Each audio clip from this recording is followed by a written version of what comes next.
Hello everyone. Our topic of discussion is decision making. Buying 20 rupee vegetable in the market requires a decision to be made, and doing lakhs and crores of deal in a business also requires a decision to be made. Now the question arises, whatever decision you are taking is right or wrong. How you will how will you judge whether a decision is objective and rational? So let's discuss this one by one. So first of all, what is decision making? It is a process of choosing a course of action for a particular deal or for a particular opportunity. Now, let's discuss about how you're gonna make sure that your decision is right and what are the steps involved in that one. Basically, in every fundamental field, let's discuss with the basics. There are 5 basic steps involved in any decision making. These are the fundamental one. This has to be implemented in any of the strategies, any of the programs or models being made. 5 steps, and what are they? So the first step is identifying the need of the decision to be made. Step second, determine the goal of the decision to be made. Step 3, evaluation of benefits and consequences of each and every alternate paths available for a particular decision. Step 4, implementation of that decision from the evaluation of the above process. Now, last step is evaluation of your decision being taken. Now, these steps are like very simple, self-explanatory. But to understand in a better way, let's discuss a case study. And what is that case study? Suppose, remind you that you also need to think about what can be the possible solution. I will give the solution, but it should be self-explanatory. The question is like that only. Suppose the client is there who is admitted in the hospital, and his father visits his son, who is the client, and with his son, I mean the client's son. Now the client is suffering from a TB, and hospital has strictly said that no one can visit the client without the permission, and only 2 persons are allowed a day. Now with the suppose the case is there, suppose the day is there, a grandfather comes to visit his son, that is the client, and he bought his grandson also, that is the client's son. Now you need to make a decision whether you will allow that son to meet the client or not. And another restriction is that doctors have said that children below the age of 7 are not allowed, and the grandson age is 6.5. So now the decision has to be. So let's discuss this one by one. Step 1, need to identification of the decision to be made. Step 1 was need for identification of the problem. So what are the things you're going to consider in this one? Hospital policy, clients and anxiety, children's wish, and family's intentions, or children's health. These are the steps you're going to consider in this one. Now the next step was determination of goal. So for this thing, how many things, how many data, or how many things, how many factors you have to consider? Factors to be considered are: can an exception be made to the policy of the hospital? What are the can the family be satisfied after the decision you make? Will you break the policy of hospital for a single person? Will you consider the health of a children to be a factor in this one? Can you all able to guess what can be the desired outcome of this thing, of this decision? Okay, now the desired option is to consider the hospital policy, because that is based on the health of the children. Now the step 3 for the decision making was implementation of the decision. Before that we have alternative, before that we need to discuss about the alternative routes. What are the pros and cons of the alternative routes? So what can be the alternatives of this, of the situation given? First one, allow the clients to meet the son and enforce the hospital policy.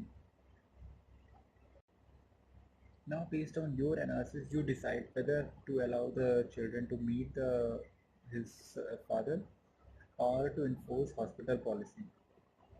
I'm sure you're all gonna decide that we have to enforce the hospital policy. Why?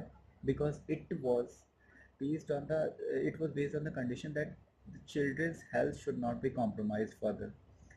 uh, Actually the client is already ill, and if you're gonna let him meet his child also, then there is a possibility that the child also gets the TB or will get any of the problem.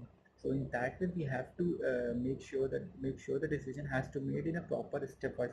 These 5 steps I have dealt in this video, and this is the steps involved in the decision making. Now, there's something else I need to discuss. Do you really think that this fundamental steps can be used in any of the cases? Can be used in organizational purpose? Can be used in business management? Can be used in any other deals we're gonna do with? Can it be? The answer is yes, it can be, but with a mere modification, with some modifications. So let's discuss about the modifications we're gonna make. For the let's discuss about the strategies. There are n number of strategies and principles available for the decision making in the corporate sector, but each and everything, every decision making policy, every decision model is based on the same 5 steps what we dealt in the video, and we have given the case study also. In a corporate field, the field is very vibrant. Any new competitor can come, anything can happen with you, anything can kick you out from the market because of your wrong decision. No matter well uh, how well you can plan a thing, no matter how well you can execute a thing, but if your decision making is not right in a corporate field, you will be kicked out easily. So now the thing is, how you gonna see and how you gonna implement it. Your decision should be the proper one. Your decision should be most effective and gonna give you future benefits. There are few strategies from based on which corporate decisions have been made. Like first is big data approach. It's the oldest one and is not to be followed generally, I should say. What is it? It involves uh, it involves conducting marketing researches, applying trends, and then coming to the analyzing these trends. And after analyzing these trends, you need to make a decision. You need to make a model, and then decision has to be taken. But this strategy is very cumbersome. Now it's not being used very properly. In especially the bigger giants, the corporate giants, they don't use this strategy. They use some other strategy, which I'm going to discuss further in this video. And what was the problem in that for the strategy for the decision making? It's the oldest one. It follows fundamental principles also, but the problem was it doesn't focus on the human resource part. That is the reason it isn't. It doesn't focus on the human resource, and that is the reason why theories usually fails in the nowadays for the corporate sectors. And for example, let's take an example of Nokia. It was kicked out from the market. We have seen that it was a very big giant in the corporate field, but then also it was kicked out because of the wrong decisions, because of the wrong decision making policy. So let's discuss about the other strategy I was talking about, that is diligence based strategy. It is the best and the smart strategy to be followed in the corporate sector. What is it? Let's discuss about this thing. It involves sourcing people, merging customer relationships, and then developing people. That means the human resource comes into play, which other strategy was not have been implemented. Now, what is diligence? What is diligence-based strategy we are dealing with? Diligence is something sticking to the basics.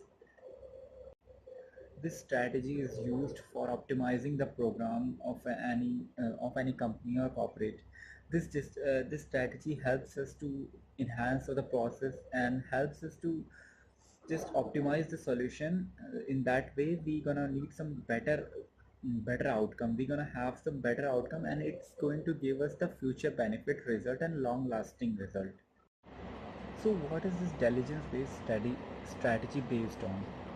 It based on measurement and strategic analysis, not on the opinion, mind you, not on the opinion. This strategy is not based on opinion of the people. That is the reason for most of the successful executives in a corporate field, they take the decision on the basis of analysis and on the basis of their research, not on the opinion of the group or their own opinion.